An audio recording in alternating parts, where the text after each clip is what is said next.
Hello everyone, welcome back.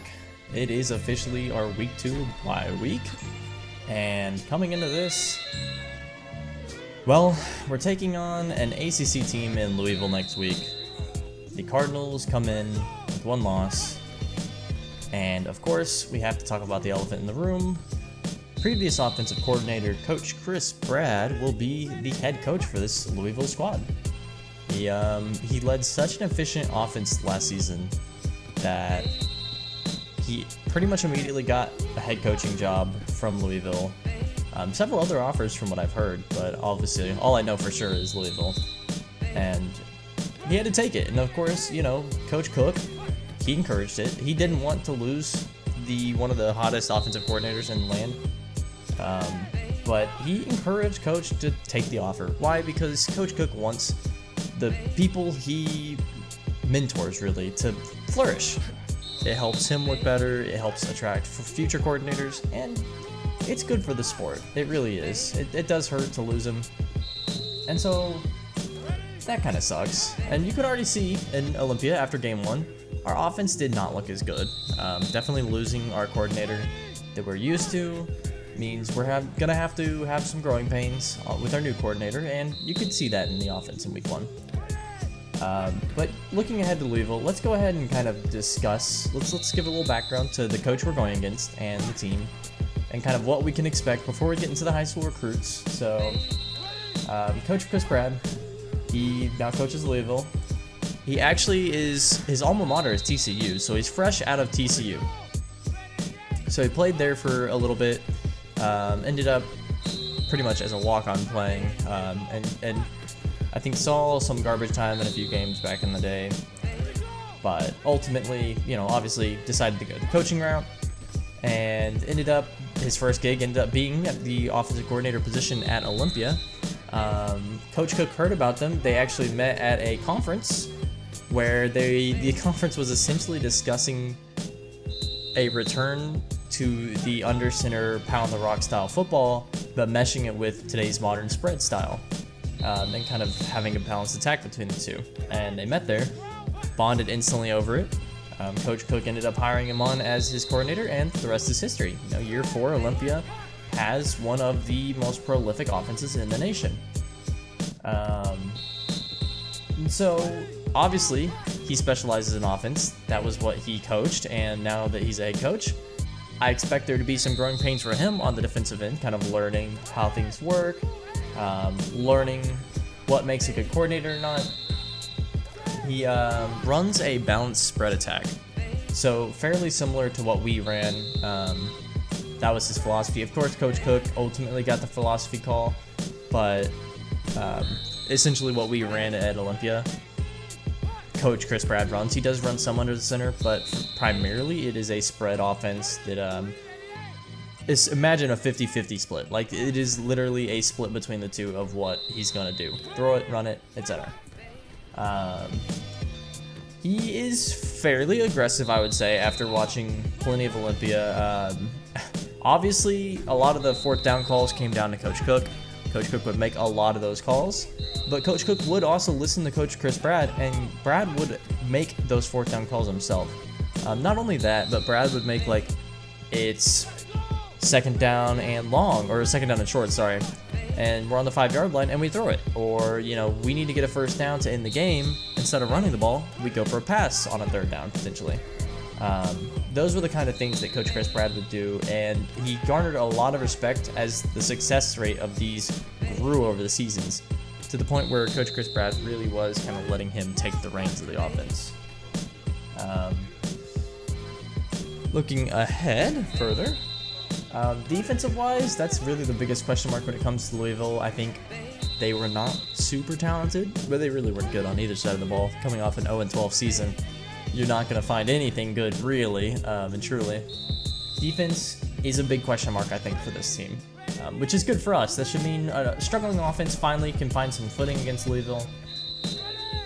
He has always said, when I would talk to him, that he wants to run the kind of 4-2-5 pass defense look that TCU ran a decent bit back when he was playing, studying under Gary Patterson. we'll see if that's what they come out with on Monday. Sorry, not Monday. Saturday.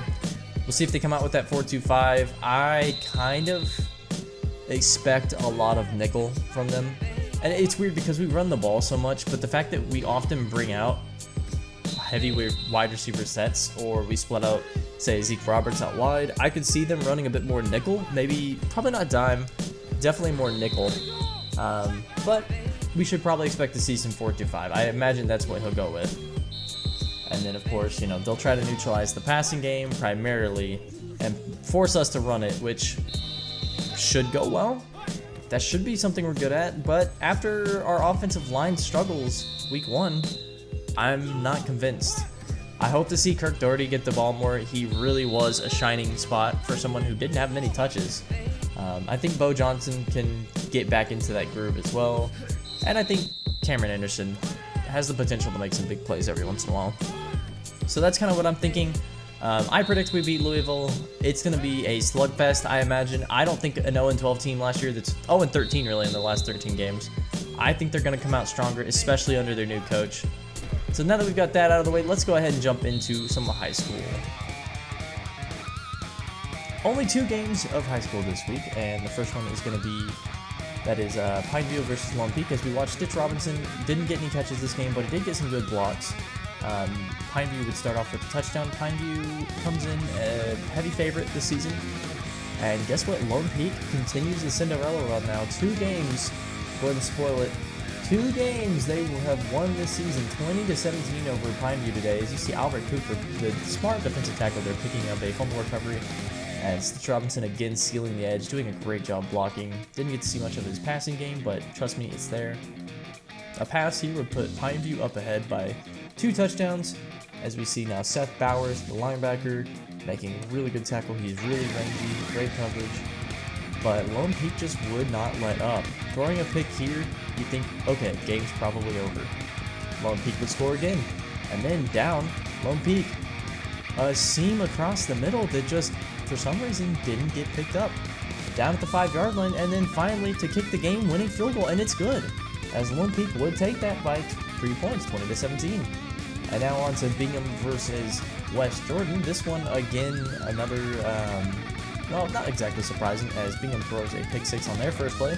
And then very next play, West Jordan throwing a pick 6 right back. So really just some bad offense from these 2 teams.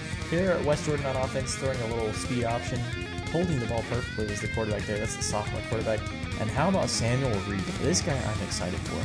This run blocker can do everything. He can seal, he can block, he can push down the field. And then Matt Fitzpatrick having another huge game. I mean, huge game. Getting late throws, getting led into the defense, and he still was making big plays. Matt Fitzpatrick would end the day with 142 yards on 5 receptions. No touchdowns this time, but man, he looks good. How about Samuel Reed, who can pull really well, by the way, as West Jordan would score here to go up a decent bit. Bingham would make it close as they'd find the streak down the sideline to put themselves down by 4, but it would not matter as West Jordan would ultimately win the game on this read option here with 5 seconds left in the game, and they would win 28-24. So I think next week we'll see, that's when the high school games really start picking up. And just to kind of break it a little bit here, we are going to be, I'm going to be trying to revamp the high school dynasty a little bit so that it can be more realistic and more immersive. Don't know exactly how that'll work. We'll see if I can get that done. But looking to make something like that happen.